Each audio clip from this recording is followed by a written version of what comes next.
바벨론 벨사살 왕 원년에 다니엘이 그의 침상에서 꿈을 꾸며 머릿속으로 환상을 받고 그 꿈을 기록하며 그 일의 대략을 진술하니라. 다니엘이 진술하여 이르되, 내가 밤에 환상을 보았는데 하늘에 내 바람이 큰 바다로 몰려 불더니 큰 짐승 넷이 바다에서 나왔는데 그 모양이 각각 다르더라. 첫째는 사자와 같은데 독수리의 날개가 있더니 내가 보는 중에 그 날개가 뽑혔고 또 땅에서 들려서 사람처럼 두 발로 서게 함을 받았으며 또 사람의 마음을 받았더라.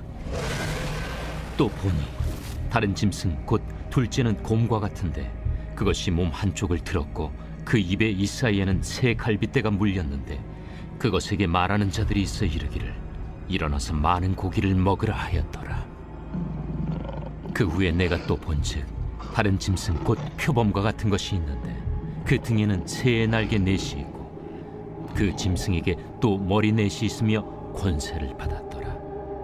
내가 밤 환상 가운데 그 다음에 본 넷째 짐승은 무섭고 놀라우며 또 매우 강하며 또 쇠로 된 큰 이가 있어서 먹고 부서뜨리고 그 나머지를 발로 밟았으며 이 짐승은 전의 모든 짐승과 다르고 또 10뿔이 있더라. 내가 그 뿔을 유심히 보는 중에 다른 작은 뿔이 그 사이에서 나더니 첫 번째 뿔 중에 셋이 그 앞에서 뿌리까지 뽑혔으며 이 작은 뿔에는 사람의 눈 같은 눈들이 있고 또 입이 있어 큰 말을 하였더라. 내가 보니 왕자가 놓이고 옛적부터 항상 계신 이가 좌정하셨는데 그의 옷은 희기가 눈 같고 그의 머리털은 깨끗한 양의 털 같고 그의 보좌는 불꽃이요 그의 바퀴는 타오르는 불이며 불이 강처럼 흘러 그의 앞에서 나오며 그를 섬기는 자는 천천히요 그 앞에서 모셔 선 자는 만만이며 심판을 베푸는데 책들이 펴 놓였더라.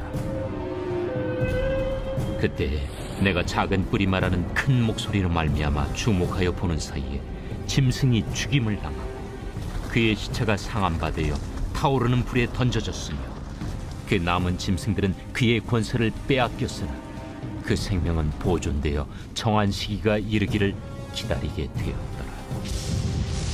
내가 또 밤 환상 중에 보니 인자 같은 이가 하늘 구름을 타고 와서 옛적부터 항상 계신 이에게 나아가 그 앞으로 인도되며 그에게 권세와 영광과 나라를 주고 모든 백성과 나라들과 다른 언어를 말하는 모든 자들이 그를 섬기게 하였으니 그의 권세는 소멸되지 아니하는 영원한 권세요 그의 나라는 멸망하지 아니할 것이니라.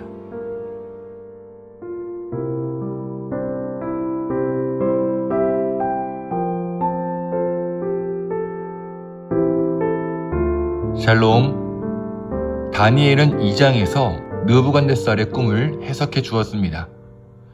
5장에서는 느부갓네살의 아들 벨사살의 꿈을 해석해 주죠. 하지만 7장부터 다니엘의 역할이 바뀝니다. 더 이상 꿈을 해석해 주는 지혜자가 아니라 본인이 직접 환상을 보는 환상가로 등장하죠. 특이하게도 다니엘은 환상을 보지만 해석하지는 못합니다. 그는 천상적 존재, 즉 천사의 도움을 받아 환상의 의미를 깨닫죠. 그럼 다니엘의 꿈에서 본 세 개의 환상은 무엇인가요? 첫 번째는 바다에서 나오는 네 짐승의 환상입니다. 두 번째는 옛적부터 항상 계신 이가 왕자에 앉아 바다에서 나온 네 짐승, 특히 네 번째 짐승을 심판하시는 환상입니다. 세 번째는 인자 같은 이가 구름과 함께 옛적부터 항상 계신 이에게로 나오는 환상입니다. 자, 여기서 바다는 악과 죽음이 연관된 장소이자 하나님께 정복된 장소인데요. 네 짐승이 큰 바다에서 나왔다는 것은 그것들이 하나님을 거역하는 세력임을 의미합니다. 특히 작은 뿔에 있는 눈들은 오만함을, 입과 큰 말은 주님을 향한 신성 모독을 의미하죠. 여러분, 계속 거듭해서 말하지만 우리가 살아가는 세상도 이와 같습니다. 하나님을 거역합니다. 오만합니다. 하나님을 모독합니다. 무자비하며 권력과 물질이 가난하고 힘없는 자들을 짓밟습니다. 폭력적이고 야만적인 세상이죠. 우린 낙원에 살고 있지 않습니다. 하나님의 사람을 삼키려는 짐승의 위협이 사방에서 도사리고 있는 곳에 살고 있습니다. 하지만 여러분, 하나님은 어떤 분이신가요? 영원 전부터 세상을 다스리시는 왕이시자 세상을 심판하실 재판장이십니다. 짐승 같은 권력자들이 활개칠 때 하나님은 손 놓고 계시지 않으십니다. 하늘에서 일거수일투족을 보시며 공의로운 심판을 준비하십니다. 그리고는 끝내 자기 힘을 과시하고 오만하고 하나님을 모독하는 그들을 멸하실 것입니다. 아멘. 그리고 짐승들에게서 권세를 빼앗아 누구에게 주시나요? 구름 타고 하나님 앞으로 간 인자 같은 이, 곧 그리스도에게 영원한 권세와 나라를 주십니다. 따라서 우린 이 잔인하고 폭력적인 세상에 살아가지만 눈을 들어 그리스도의 손에 쥐어진 영원한 권세와 나라를 바라봐야 합니다. 더 나아가 먼저 그 나라와 그 뜻을 구하며 그것을 이 땅에 이루어 가야 합니다. 이것이 참된 믿음, 참된 성도입니다. 오늘 하루 세상을 바라보지 말고 주의 나라 바라봅시다. 영원히 임할 하나님 나라, 무너지지 않는 주의 나라 바라봅시다. 그리고 내가 있는 그 자리에서 주의 나라 이루어 갑시다. 하나님의 뜻이 이 땅 가운데 완성될 그날까지 우리가 먹을 양식 나랏밥입니다.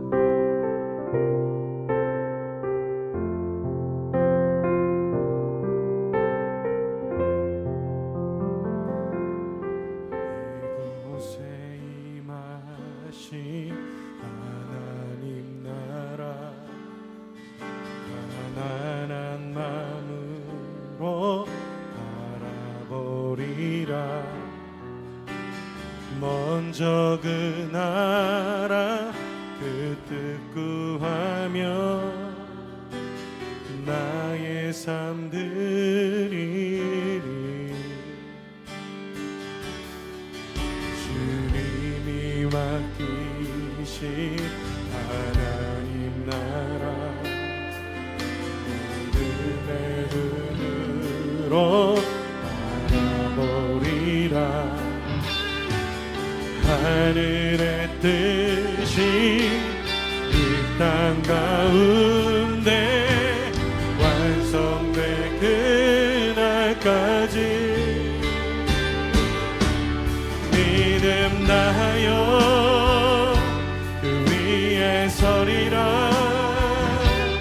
하나님의 나라는 무너지지 않으리. 믿음 다하여 그 나라 세워가리라. 주님 곧 오실 때까지.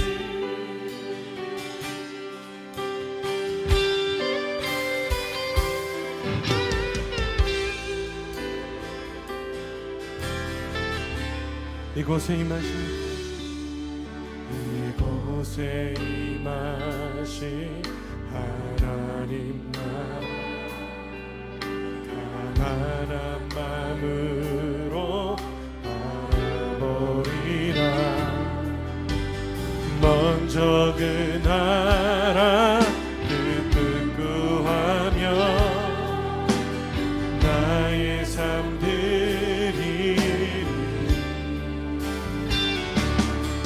주님이 맡기신 하나님 나라 믿음의 눈으로 바라보리라. 하늘의 뜻이 이 땅 가운데 완성될 그날까지 믿음 다하여 그 위에 서리라. 하나님의 나라는 무너지지 않으리. 믿음 다하여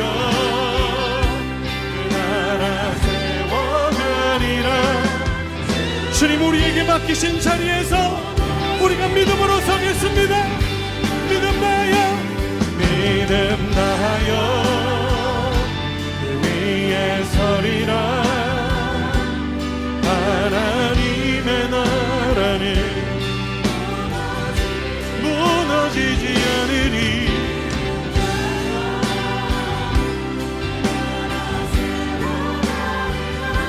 주님, 내게 맡기신 자리에 믿음으로 그 자리를 섬기겠습니다. 내게 맡겨주신 자리를 지키겠습니다. 나를 통하여 하나님이 일하심을 보게, 하나님 내 삶을 통하여 역사하여 주시옵소서. 우리 주 한번 해주시며 다시 한번 기도합시다. 주여.